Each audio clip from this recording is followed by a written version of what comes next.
Hello everyone. So let's look at the pancreas, which is present in our body. So we are going to look front view of the pancreas first. Then we will discuss about function, and we will see the diseases, and we will see what test can be performed to detect the diagnosis, and then we will see the treatment. After that, we will look at how we can prevent our pancreas from any disease. So let's start. So front view of the pancreas, it's a 6-inch long and across the back of the abdomen and behind the stomach. The head of the pancreas is on the right side of the abdomen and connected to the duodenum through a small tube called pancreatic duct. The narrow end of the pancreas, called tail, extend to the left side of the body. So this is the front view. Now look at the function. So pancreas is involved in blood sugar control and metabolism within the body, and also in the secretion of the substance that help digestion. It releases juices directly into the bloodstream. These are divided into endocrine role relating to the secretion of insulin and other substances within pancreatic islet that help control blood sugar level and metabolism within the body, and exocrine role relating to the secretion of the enzyme involved in the digestion substance in the digestive tract. So as we see, endocrine and exocrine role. Now let's look another function. A healthy pancreas produces chemical to digest the food we eat. The exocrine tissue secrete a clear watery alkaline juices that contain several enzymes. These break down food into smaller molecules that can be absorbed by the intestine. The enzymes include trypsin, chymotrypsin to digest protein, amylase to break down the carbohydrate, lipase to break down the fat into fatty acid and cholesterol.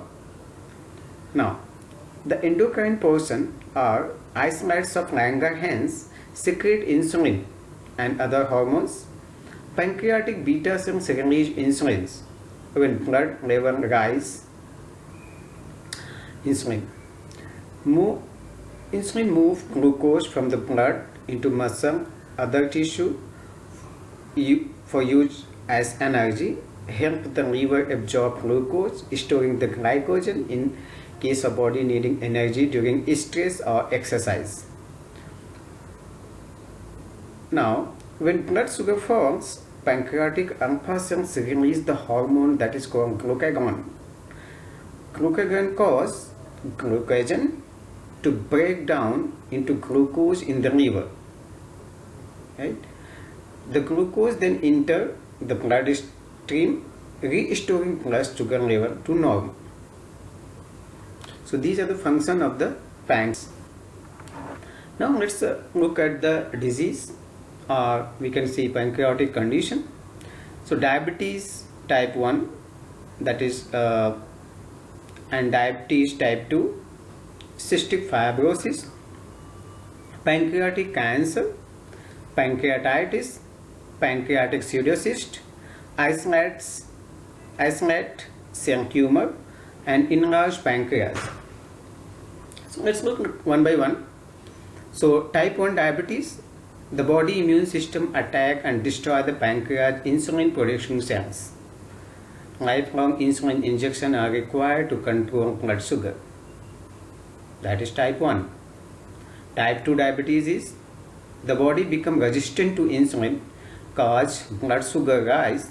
The pancreas eventually loses the ability to appropriately to produce the released insulin, leading to need a synthetic insulin. Then it is a type 2 diabetes. Cystic fibrosis, it is a genetic disorder that affects multiple body systems. usually including the lungs and pancreas. It will create digestive problem. Now, pancreatic cells. The pancreas has many different types of cells, each of which can give rise to different types of tumor. The most common type arises from the cells that line in pancreatic duct because there are usually few or number early symptoms.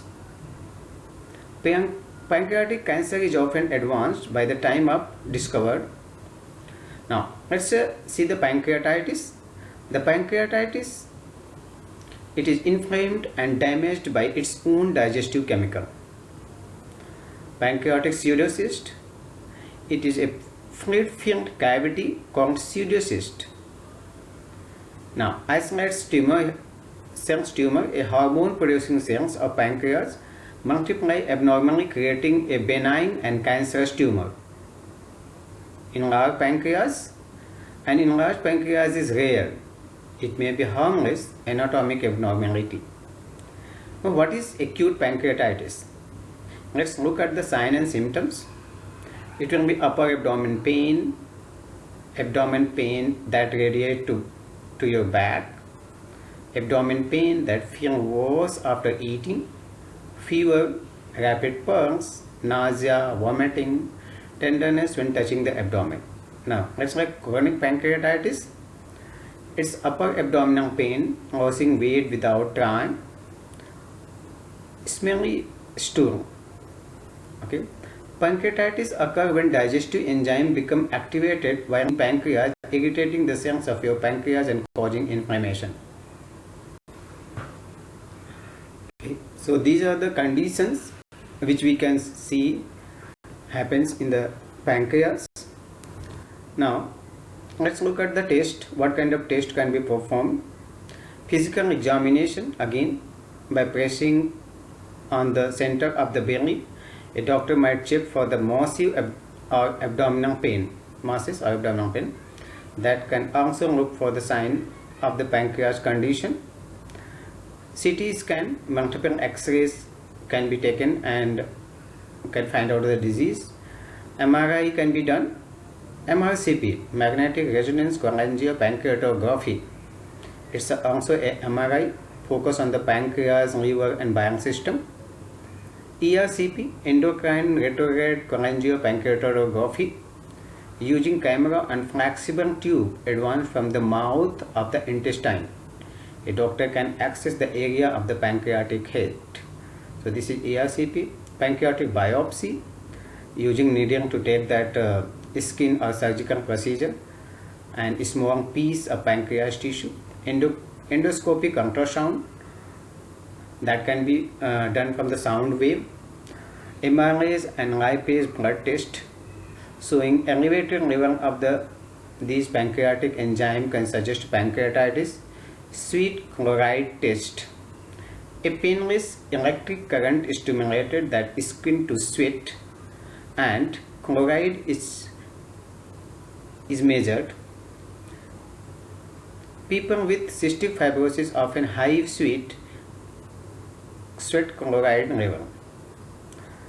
Genetic testing can be done. Blood test, high amylase and lipase level, and stool test and pancreatic function test. So pancreatic function test to measure how your pancreas respond to the secretion, a hormone made by small intestine. So these are the tests which can be done for pancreas to find out any disease. Now let's look at the treatment. What kind of treatment is involved if somebody will get disease in pancreas? Insulin. Injecting insulin under the skin cause body tissue to absorb glucose, lowering down blood sugar. It is generally used in type 1 diabetes. Pseudocyst drainage. A pseudocyst can be drained by inserting the tube or needle through the skin into the pseudocyst. Pseudocyst surgery can be done or drainage can be done. Pancreatic cancer resection, that is called Whipple procedure. This is a standard surgery to remove pancreatic cancer. Now pancreatic enzyme, that is people with the cystic fibrosis or chronic pancreatitis often must take oral pancreatic enzyme to replace those that malfunctioning pancreas doesn't make. Pancreas transplantation that can be done to treat the pancreas. Islet cell transplantation. Insulin producing cells are harvested from the organ donor pancreas and transplanted into someone with type 1 diabetes. Pancreatic statin pancreatic endopathy. A stent may be placed in narrow uplocked pancreatic duct to widen and draw extra fluid. It also used to relieve pain. So these are the treatment which is done. Now let's look at the lifestyle. So stop drinking alcohol, stop smoking, choose a low fat diet, fruit, vegetable, whole grain, lean protein, drink more fluid. And now alternative medicines can be taken, alternative therapies to treat the pancreas, meditation, relaxation, exercise, yoga, acupuncture, that can help you to prevent any kind of disease which can be happen due to pancreas. So these are the some related things in the pancreas. So thank you so much for watching this. Thank you.